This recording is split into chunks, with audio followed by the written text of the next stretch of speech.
Amendment would simply allow a grant program to be added inside of this bill that would allow certain entities to apply for the grant to put suicide prevention signs up in their places like decks, bridges, etc. And that's what it does. I ask for your support for the amendment. Okay, Chairman Lammers. I endorse that. Okay, Representative Cunningham moves for the adoption of the amendment. All in favor, aye. Aye. Any opposed likewise? The amendment passes. Chairman Lammers, you're recognized for your bill, sir. Thank you, Mr. Chairman and members of the committee. And I don't need to spend a lot of time on this because this committee, probably more than most legislators here, understand that in North Carolina we're in a crisis in mental health and we need to do something about it. We've ignored this problem for too many years now, and I think if we don't deal with it this time, we've been a failure in this session. And let me share just a brief few comments. The pandemic and the expansion of social media apps have significantly contributed to our challenges and where we currently are as a state. North Carolina ranks 21st in the nation for adults on the prevalence of mental illness and access to care and treatment. For our youth, we are even lower, ranking 42nd. In a recent edition of North Carolina Health News, North Carolina was given an F on how well we treat mental and physical health issues. For the many families who have no insurance, and certainly expansion will help that, their only option is the emergency room. Look at our history on the time patients wait to be treated or transferred. Within the industry, it's called boarding, and patients can stay for days, even weeks, and that's simply not acceptable. The Strengthening Care for Families and Children Act hopes to reform our state's mental health system. In adults, 2 in 5 report experiencing symptoms associated with depression and anxiety, almost 4 times greater than the previous 2 years' reporting. Within North Carolina, one person on average dies by suicide every 6 hours. That's more than 3 times the number of people who died by suicide during the 2018 and more than alcohol or motor vehicle-related accidents. Suicide is the second leading cause of death among those 10 to 34. Over half of our citizens with mental illness receive no treatment. Now, I could go on, but I think you get the idea, and certainly this committee appreciates our challenges more than most. This bill will utilize $1 billion of the ARPA Temporary Savings Fund that the state will receive to improve mental health. North Carolina has approximately 300 fewer state psychiatric beds available to patients because the state cannot staff these beds. At the same time, on any given day, the state has more than 300 individuals in our emergency rooms awaiting care. Medicaid reimbursement rates for behavioral health services have not been updated in 10 years and do not reflect the actual cost of care, resulting in private providers closing beds. An estimated 200 plus beds are closed by our private employers.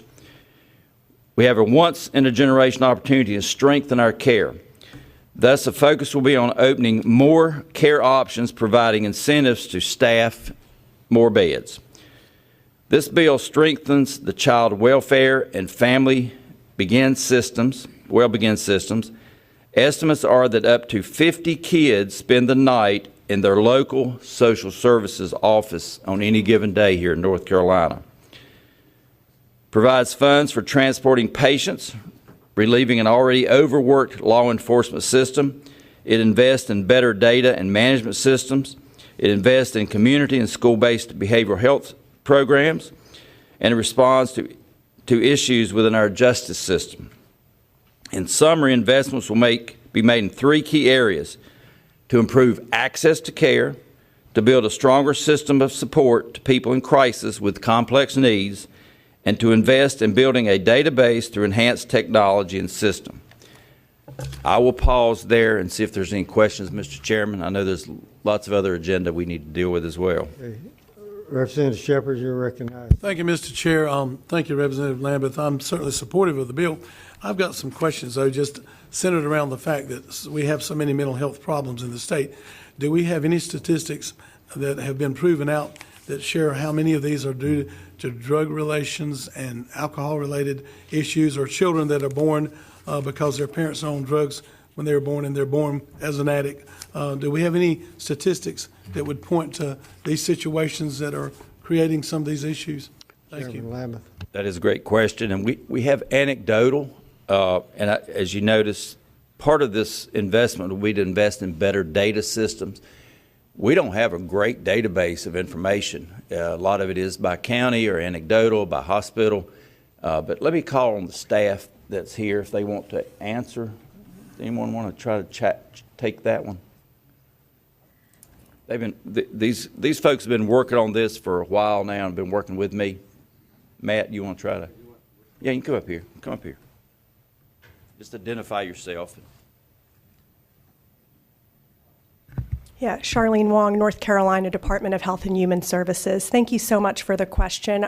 I'll comment particularly on the child piece that you asked about, and certainly we know that substance use is a major reason that we see children enter into our foster care system. So some of the items that are included in the bill actually specifically are interventions and supports for families who are struggling, caregivers, parents who are struggling with substance use, because we know that that is, again, a top reason, common reason, that we see children both enter into our foster care system and experience immense trauma that impacts them for their whole life. Keep you up here just a Thank you. Chair recognizes Representative Blackwell. Thank you, Mr. Chairman. Representative Lambeth, I understand that the bill would provide money to be invested in trying to fill staffing positions that are vacant. And that staffing positions being vacant is one of the reasons that we've got a lot of closed beds. But apart from trying to fill the vacancies, would this bill do anything to expand the number of available beds at any of our state psychiatric hospitals, for example? And along with that, would it do anything to enable some differentiation in pay for psychiatrists to try to attract them to areas of the state and state hospitals where they may be less likely to go under the present system? There's nothing in here for differentiation of pay. That may be an issue we have to deal with at some point. There are programs here, loan forgiveness programs. Within another segment of the House budget, there was workforce development, which would also expand the number of programs to try to get more kids interested, even in the high school level, interested in allied health careers. So they kind of work together. We got to get more high school kids, even middle school kids interested in allied health careers. And then as they learn more about those careers, hopefully get them in tracks, whether it's pediatrics, cancer treatment, or behavioral health treatments, to get them back into the workforce. No follow-ups today. Sorry, sir. It was actually part of my first question. Well, I interpret it as a part of your second question, which is not going to be heard today. But I appreciate the effort. You're always never fail in your effort. Representative Loftus. Thank you, Mr. Chair. My question is, this is a great start in the funding process. How long will this funding process, there I am, how long will this last? Is this a forever? Will it 5 years, 2 years, and we're done? Thank you, Mr. Chairman. Chairman Lameth. Most of it is a 2-year funding schedule, 2 to 3 years, and we'll have to reinvest in programs. And part of the point of the data systems is to identify what's working well and continue to invest in those areas, and what's not working, we may want to not continue those investments. So there's a lot in here that will get us through the next couple of years, but then there's ongoing support that we would need to keep some of these programs going that are worthwhile. Good question. Thank you. Representative Purtle. Thank you, Mr. Chairman. Thank you, Representative Loftus. You asked my first question, so I'll do the second one. Is Don't these tell department Representative allegations? Blackwell that, if you would. Is these various divisions, allocations in these various divisions, is that a result of what requests come directly from DHHS? They are. We worked with some community leaders, lobbyists, and the HHS folks to try to put this together. And they actually have a very nice plan called Investing in Behavioral Health we would be more than happy, I think, to share it with this committee that is a little bit more detailed and comprehensive work that they've done.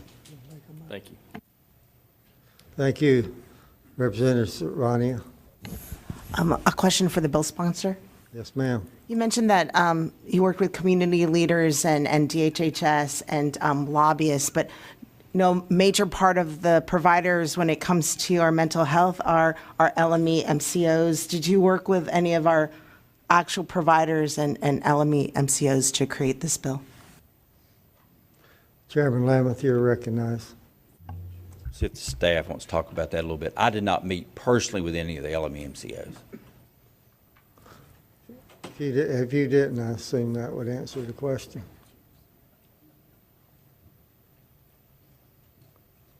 Good morning, Carrie Brown, Chief Psychiatrist, DHHS. Yes, ma'am. Not directly in the drafting of the billion-dollar behavioral health resilience investment. However, much of the categories of investment were developed from discussions, particularly with the chief medical officers of the LME MCOs, on the particularly for the child welfare transformation team. We had a broad group of stakeholders, including providers as well as the LME MCOs, that developed the plan. Thank you, Chairman Baker. A motion when appropriate. I believe it's the appropriate time. Thank you, Mr. Chair. I move for a favorable report to House Bill 855 as amended, rolled into PCS, unfavorable to the original with a referral to appropriations. Thank you. You've heard the motion. All in favor, aye. Aye. Any opposed likewise? The motion passes. The bill will move on. Thank you. This time, we'd like to recognize Senator Rabin. We appreciate you being with us today. We have a short amount of time, about 30 minutes. We have to vacate the room so it can be set up for a different committee.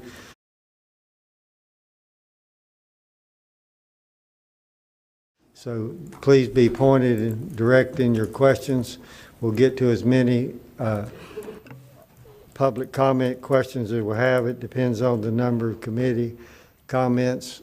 We'll maintain the integrity and decorum of the committee. There'll be no choosing sides and no clapping. We'll give everybody an equal opportunity, and we'll respect each speaker as they speak. Senator Rabin, you're welcome to House Health. You're recognized. Thank you, Representative Potts, and thank you, members of the committee, for allowing me to present Senate Bill 3 today. I have some personal comments, but I will hold those unless we have some time later and if someone cares to ask me about those. I will go through the bill and explain it, and then hopefully we can entertain and answer any questions that the members of the committee may have. Thank you. Every time I present this bill, I read from the text of the actual legislation because I think it's important for people to understand what this bill does and what this bill does not do. The article is intended to make only those changes to existing North Carolina law that are necessary to protect patients and their physicians or doctors from criminal penalties. It is not intended to change current civil criminal laws governing the use of cannabis for non-medical purposes. That's the gist of the bill. That one paragraph is the entire bill.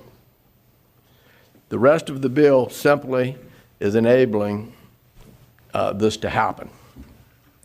The purpose of the bill is to allow tightly regulated use of medical cannabis only for those with debilitating illnesses. The bill limits the use of medical cannabis to people certified by their doctor to having debilitating conditions such as cancer, ALS, epilepsy, Crohn's disease, Parkinson's disease, PTSD, or a terminal illness. The terminal illness part is very critical. The recreational sale of marijuana remains illegal under this legislation. The bill sets up a licensing and regulatory authority under DHHS to limit the production and sale of medical cannabis to no more than 10 suppliers in the entire state. Those suppliers must meet strict requirements of how to locate and operate their facilities, how to grow their cannabis, how to package and sell their inventory, and they must track every product from seed to sale. Products must be independently tested for safety and suppliers are banned from most forms of advertising, including advertising that might appeal to minors. On the patient side, after obtaining certification from their doctor, a patient must also apply to DHHS for a registration card and may only possess a 30-day supply of cannabis products as determined by their physician. We have accepted significant input from law enforcement on the bill, and law enforcement will have access to numerous records and databases necessary to verify that patients are eligible and that suppliers are in compliance with provisions of the bill. Both production facilities and cannabis centers are also subject to random searches by law enforcement and DHHS. The system is designed to be self-funded and should not require recurring appropriations. Senator Lee and Senator Lowe are here to answer technical questions, but that, Mr. Chairman, is the heart of the bill in a nutshell. Thank you, Senator Rabin. Questions from the chair? Questions from the committee? Representative Cunningham, you're recognized. Thank you, Mr. Chair. Thank you, Senator Rabin. Two items, the application fee, the licensing fee, and you said a registration. Can we have those identified if those exist and what they would be? Senator Rabin, you're recognized. Senator Lee. They are spelled out in the bill, but yes, ma'am, we will. On page 13 of the bill, I think first-year suppliers have a non-refundable license fee of $50,000. There's also an application fee. There's also a renewal fee on an annual basis of $10,000, $5,000 for a new production facility, $1,000 for each existing facility or medical cannabis center they operate. All this can be found on page 13. Follow-up, Mr. Chair. The application fee, thank you. Sorry, we're not going to do follow-ups. Representative Reeder. Question for you. In the debilitating conditions that are listed on page 2, there's a number of them that are listed there. And I'm wondering about the definition of debilitating condition. In particular, one of them, just positive status for HIV. That disease, if you take your medicine, has a life expectancy similar to the rest of the population. So I'm just wondering if you'd be open to re-looking at those conditions. To one, not all of them are debilitating, and the data on the use of marijuana for some of these conditions is not very extensive, and I was just wondering if you'd be open to looking at those debilitating conditions. Representative Rabin, you're recognized. Thank you. Representative Reeder, Dr. Reeder, yes, we are open to any suggestions from you or the medical, from the medical society, and we have had input actually from the medical society on this, on that particular issue. Yes, we would be very willing to. And in the bill, the commission, the board, if you will, however you want to respond to this, has some leeway as to what they can consider, not consider going forward, and there will be physicians on that commission as well for that input. Yes, we would be. Thank you. Thank you. Representative Loftus, you're recognized, sir. Thank you, Mr. Chairman. Thank you, Senator Rabin and other two senators for presenting this. My question is kind of multifaceted about the prescription. When that prescription is written, how does it cover a possible DUI incident, a workplace accident, an initial job interview, drug testing? How is that covered? And a prescription, is it 2 puffs in the morning, a joint in the afternoon? Just, is that, I didn't read that necessarily, or is that deemed under the doctor's purview? Thank you, Mr. Chairman. Senator Rabin. Thank you. Thank you, Mr. Chairman. I'll take a shot at that. This would be no different than if that person were taking Oxycontin or any other drug possibly that was prescribed by a physician for whatever reason they may be taking it. And the label itself will have on it what is necessary, just as any other controlled substance or tightly regulated substance would have. Thank you, Representative Belk. It's good to see you as always. Thank you, Mr. Chair. It's good to be seen. Thank you, Senator Rabin. I have a question about with the licensing and with who can apply for these licenses. And we're talking about vertically. So what I'm trying to understand is if you apply for this license, you are going to be the manufacturer of this, you're going to plant this, you're going to distribute it, and you're going to do the whole thing. That's all inclusive. There's no way that you can apply for a license that says, I'm just going to be a grower and I'm going to sell this to somebody else. Is that correct? That's correct at this time. There will be 10 licenses issued, and this will be a seed to sale operation. This is not a farming operation like growing tobacco or corn or soybeans. It's a very tightly regulated, controlled environment, basically greenhouse environment, and they're pretty doggone high tech and expensive to get into, but it's very high tech. Thank you. Any other committee? Representative Pirtle.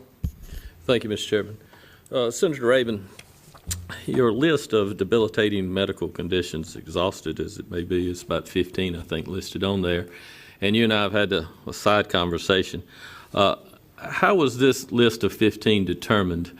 And I mean, I know probably some of my other colleagues here have had constituents come through their offices with one or more of these listed conditions, but how did we limit ourselves to these 15 conditions? Thank you, Mr. Chairman. These were, as most of them are severely debilitating or terminal conditions, you know, like ALS or like cancer, which I had and many other people have. And then others came to us from studying what other states had done. Utah, Mississippi, Florida, and what have you. We used those, and then we had a tremendous amount of input because PTSD was not originally on our list, and we had a tremendous amount of input from the veterans in the state, probably more than any other one thing, and that's how we came up with them. It was not just arbitrary. It was things that have at least anecdotally shown that cannabis may have some improvement in quality of life for individuals with those specific disorders or diseases. Thank you. Representative Cervania. Question for the bill sponsors. Yes, ma'am, you're recognized. I'm going to springboard from my colleagues' questions in terms of the involvement of our medical doctors. There's been a theme that we should really trust our doctors in making decisions when it comes to their patients. So I did not see in the bill an effort towards having our medical doctors or allied professionals be more robustly educated in how they can prescribe, and then leading off to the fact that from that, not limiting it to a list that was researched by people who are not healthcare professionals, but actually having medical doctors and healthcare professionals prescribe as any other drug would be in specific to the individual needs of their patients. Can you respond to those two things? You're recognized, Senator Rabin. Thank you, Mr. Chairman. I'll let Senator Lee come in and follow up on that one. I think what you're getting at, the bill requires that any physician wishing to prescribe medical cannabis must take a 10-hour course in that, or continuing ed, and then every year they have to have 3 hours of continuing education just in cannabis. Does that answer your question? And I don't know whether physicians are required to take a course in controlled substances or not. Veterinarians are annually, but ours is 2 hours.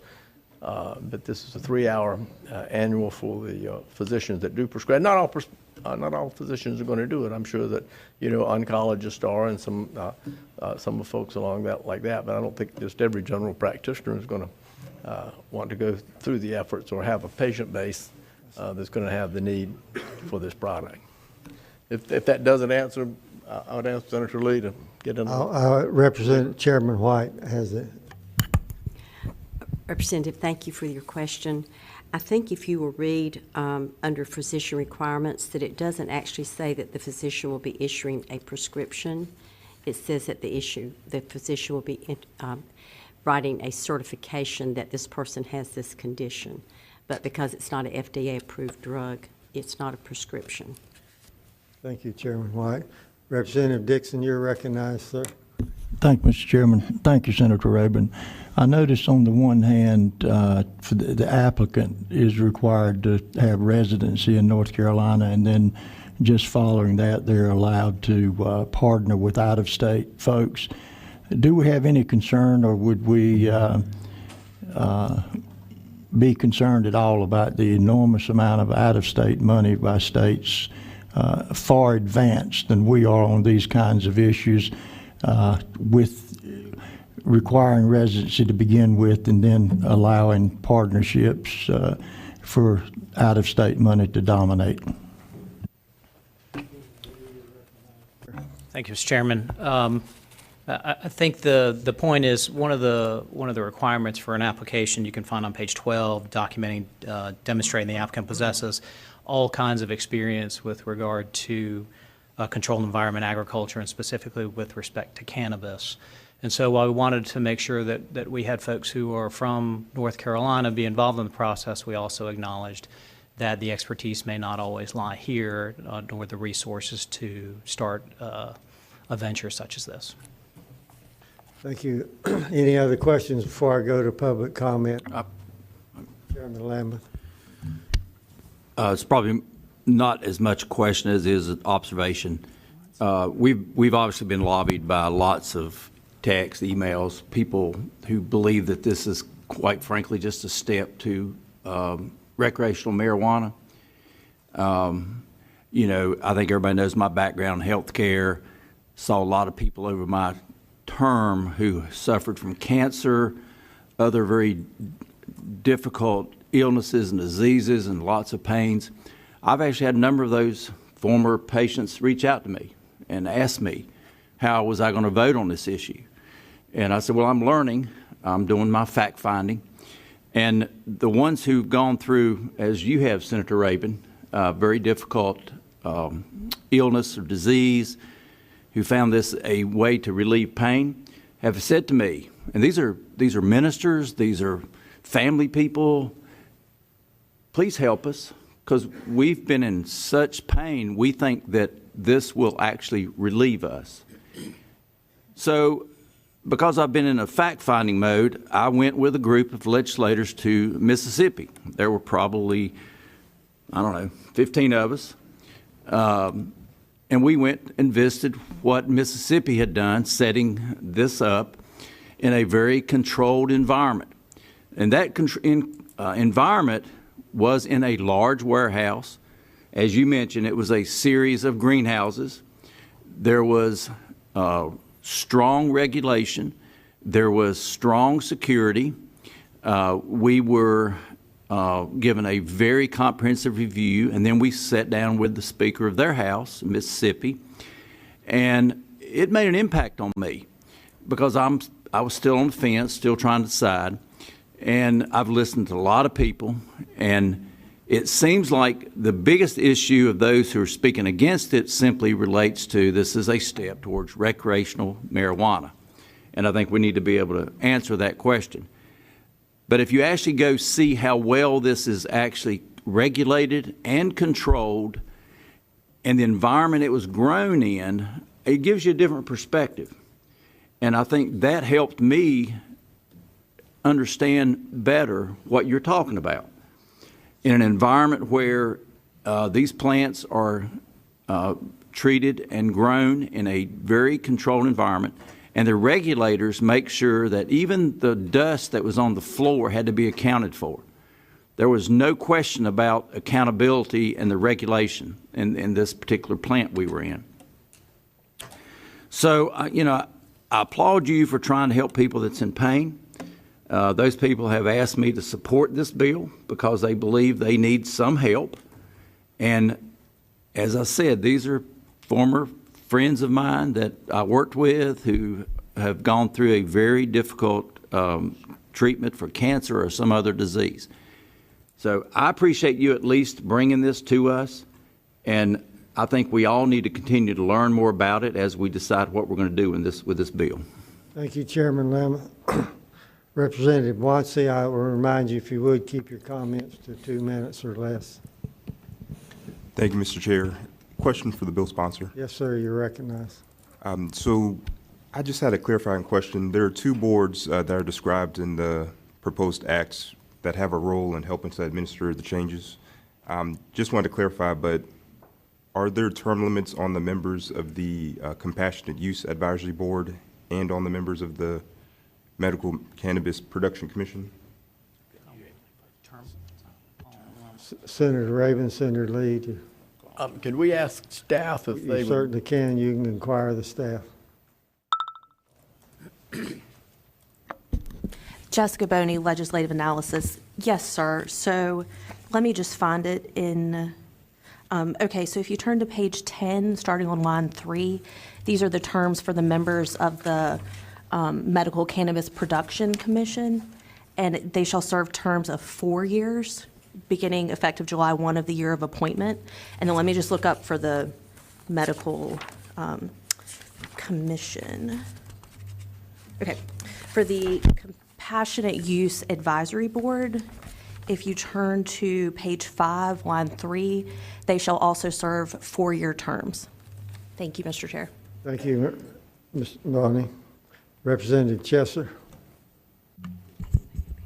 Thank you, Mr. Chair, and thank you, Senator Rabin, for your support and your willingness to work with others. He welcomed me into his office to discuss this bill as a freshman, and I appreciate it. My personal account with this and passion for it is well known in this committee, and I appreciate the members trusting me to lead on other bills in this vein. I support this bill as well. You guys know, particularly in the veteran community, we have now lost more veterans to suicide than we lost in the last 2 wars we fought. So this is a personal issue for me, and I was wondering, Senator Rabin, if you might share your personal testimony with this committee. Thank you. You may do that if you can do it in the allotted time. I'm sure you're skillful enough to do that. Thank you. Thank you. If I get carried away, Mr. Chairman, just give me the high sign, if you would. Thank you very much. You know, as some of you may or may not know, I'm a cancer survivor. I was diagnosed with stage 3 colon cancer at 48 years of age. Post-op, when I met my oncologist, the first words out of his mouth was, "I want to tell you that my name is," and patted me on the knee and said, "It's okay to die." That was the bedside manner. But he's a good man, and I love him to this day, and he saved my life. 3 months into my chemotherapy, he had told me back up once, he said, the way things looked to me at my first oncology visit was, you have 18 months to live, I'll make most of them good. And we started treatment. 3 months into the treatment, I get a little involved, and I can taste the chemotherapy as I stand here and talk. 3 months into therapy, I said, "Billy, am I part of some double-blind study?" And he said, "What do you mean?" I said, "Well, I don't feel a bit different than I did the first day I walked in here, and I've used up 3 of my 18. And he said, "Do you want me to make you sick?" I said, "You got 12 months to cure me or kill me." That's the way I want to go through this treatment. He said, "I'm going to make you sick. I'm going to make you real sick.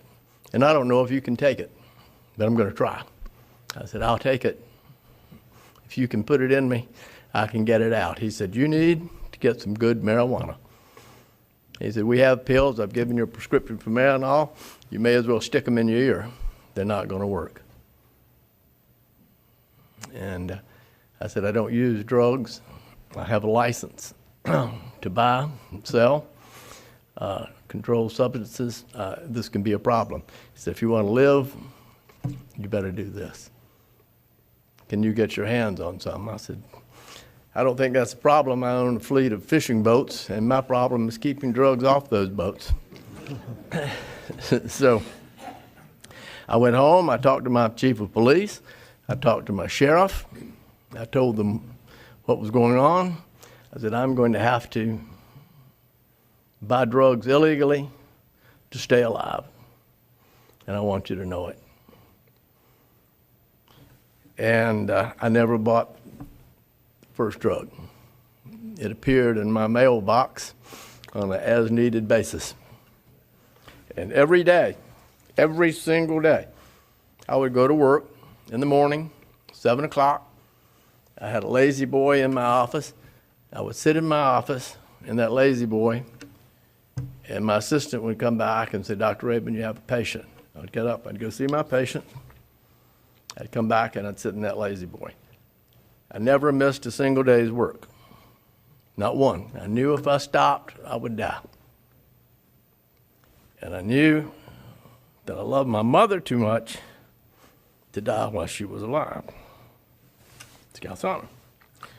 So, around 2 o'clock, between 1:45 and 2:10 every day, I would get so nauseated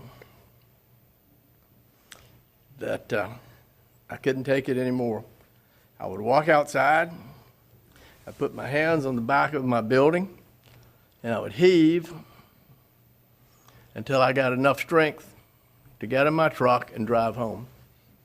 I'd go home, I would light up joint, if whatever you call it. I never smoked in my life, so I wasn't very good at it. And I'd take about 3 puffs of marijuana, and my symptoms would go away before you could bat your eye. I would stay there till the next morning. I'd get up at 7 o'clock, I'd go to work, and I would repeat it. And I did that until I completed my chemo. Thank you, Senator. And that's the Reed. only reason I'm alive today. And there's no science behind it, but I can tell you, I know. I know. And there are tens of thousands of people in this state that could benefit just as I did. Thank That's you, the story. Senator. Thank you. Thank you. We're going to have to move on. I appreciate that very much. Representative Shepherd. Thank you, Mr. Chair. I just want to ask a question, but first I want to say I certainly sympathize and empathize with people that have some of these issues. I have great friends that have PTSD. My brother has Parkinson's. I have neuropathy. My mother had Crohn's disease, so I've been around a lot of these debilitating diseases and so forth. I've heard and read studies where there is a form of this same cannabis or marijuana that is coming out in liquid or pill form. My question, Senator Rabin, is there a possibility that that could be a compromise with you all, that it's not a smoking type form? Seems like some people are just all about smoking it. If we had another form that might be easier to control, would you be okay with that as well? Thank you. Senator Rabin. Well, I believe that this product will be supplied in many forms. From what there are vaping forms, there are some tar forms that are smoked and inhaled. There are gummies. I think there are a myriad of different ways that it will be used through the product, and then smoking would just be one of them, and probably would fall by the wayside pretty quickly as research got forward and what have you. Thank you. I'm going to try to get to at least 1 or 2 people who signed up. David Evans, NCALM. If you could limit your comments, come to the mic. How many minutes do I have? You have 2. Great, I'll be fast. If you would go to the mic, we'd all like to hear you in the back. That way, if the sergeant at arms can flip the switch, if you go over and you'll disappear into the floor. Tell them that. That's what their job is. They're to tell them where they need to go. They're going to speak. Please try to stay within your time frame so we can get others to speak. Yeah, I'm with North Carolinians Against Legalizing Marijuana. I've been involved in a number of these fights nationally on the state level. Every sponsor of every medical marijuana bill says the same thing. This is a really tough bill, and it will not lead to legalization, and it will not lead to abuses.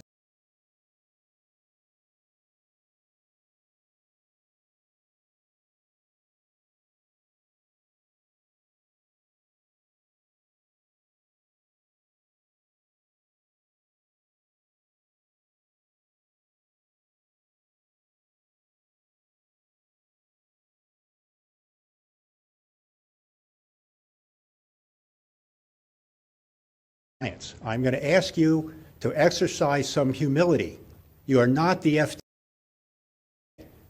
You are not qualified to be making this decision based on anecdotal stories, because every decision that you make is going to affect thousands of people with serious illnesses. Have the sponsors of this bill told you that there are many negative aspects to using marijuana and prescription medications? We've provided you with that information.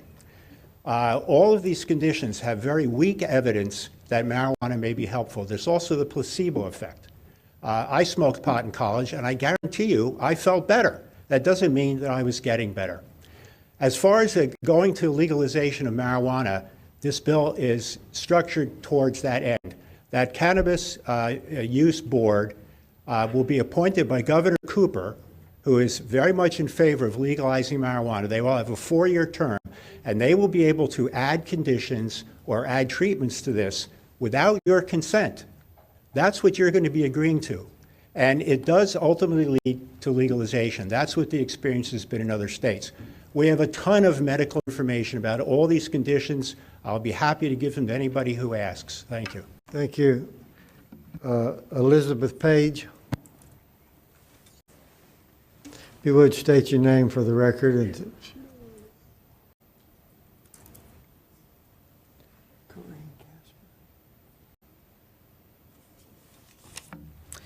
Good morning. My name is Elizabeth Page, and I am a resident of Wake County.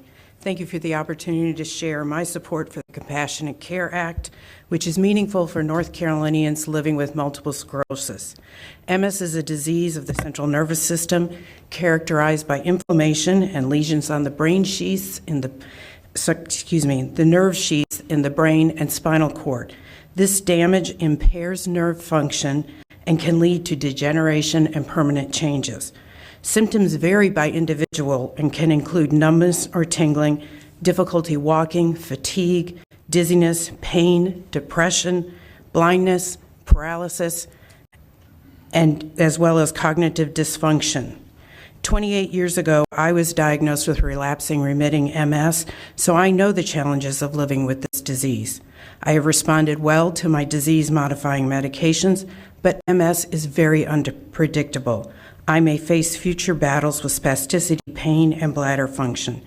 I've trusted the National MS Society for years. The Society encourages states to standardize distribution methods, support advancing research, and facilitate access to non-smokable forms of medical cannabis for individuals living with MS. They do not support legalization for recreational use. I want to tell you about my friend Ginny, who lives with MS in Cary. She could not be here today, but she's visited with some of you previously. Over the past 36 years, she has endured many difficult MS symptoms.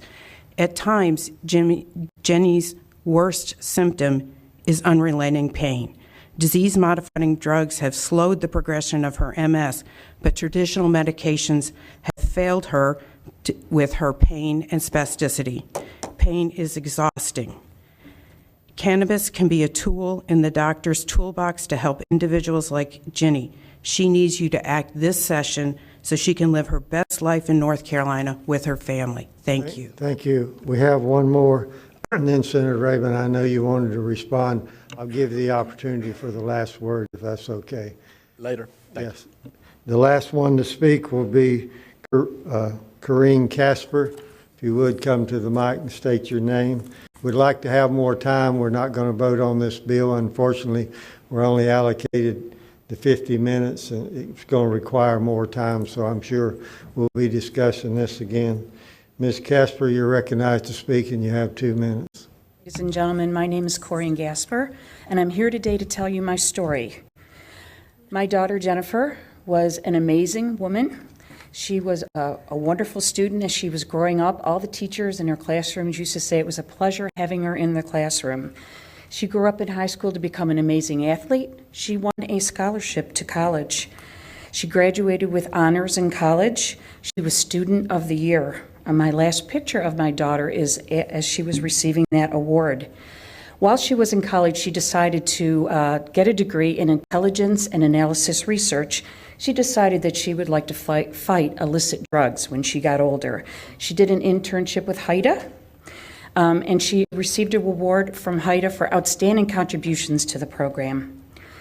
After she graduated, she was waiting for her dream job, but in the meantime, she took a job with a large corporation, a large international corporation. Jennifer knew Arabic and Spanish and could speak frequently. Anyways, Jennifer one night was called into work early. As she went in, she was impacted in an intersection by a man driving high on so-called medical marijuana.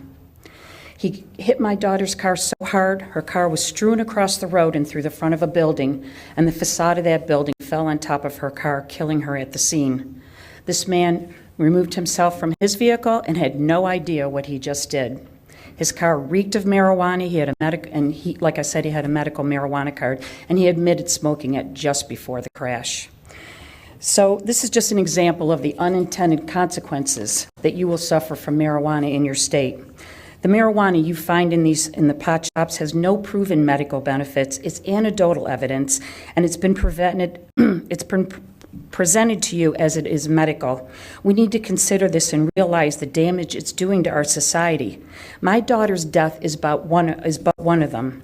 She lost her life because a medical marijuana driver, and countless others will do the same. And I thank you for your time today. Thank you for listening. Thank you, Senator Rabin. We'll give you a couple minutes to wrap up, and then the meeting will be adjourned. Thank you. You're recognized. Thank you. I just wanted to clarify one thing. From the first gentleman that spoke that said every state had entertained or gone to recreational use, and that is incorrect. Hawaii passed medical marijuana in 2000. It has not passed recreational marijuana. It has come before the body at least 5 times and has failed every time. Florida, Mississippi, Utah, and Oklahoma have medical marijuana and do not have recreational marijuana. I just want to set the record straight. That was not. Thank you for your presentation. I appreciate everyone's cooperation. I know time was short, and I apologize, but that's the allocated time. This bill was for discussion only, so the meeting is adjourned.